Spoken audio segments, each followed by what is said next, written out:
Rajkot Gondal highway પર આવેલી શાપર વેરાવળ ચોકડીનો મુખ્ય રસ્તો બંધ થઈ ગયો છે, જેના કારણે સામાન્ય નાગરિકો માટે અવરજવર અશક્ય બની ગઈ છે।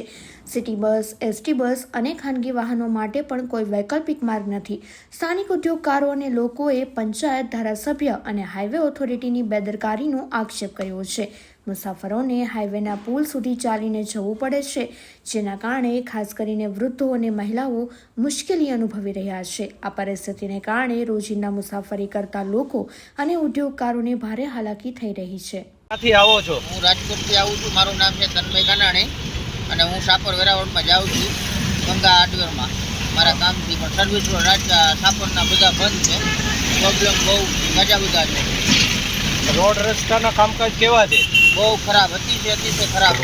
રાજકોટથી ઘરેથી આવીએ છીએ અને શાપર ફેક્ટરીએ જઈએ છીએ। બે ગુમરા માર્યા, ક્યાંય ઉતરવાનો કોઈ સર્વિસ રોડ નથી। રોડ રસ્તા બધા ખરાબ છે। હાઈવે ઓથોરિટીવાળા કોઈ કાંઈ આમાં સામું જોતા નથી અને કઈ બાજુ જવું, ઉતરવું આ તો જાણીતા છે તો એમને ખબર પડતી નથી, તો અજાણ્યા શું કરે? આનો રસ્તાનો નિકાલ કરવા માટે કોઈક પગલાં લે। તમે રાજકોટથી આવ્યા, રોડ કેવો હતો? અરે રાજકોટથી આવ્યા 45 મિનિટ થઈ છે, 20 મિનિટનો રોડ એ 45 મિનિટ થઈ છે, એની વાત જ જવા દો, એટલા ખાડા છે।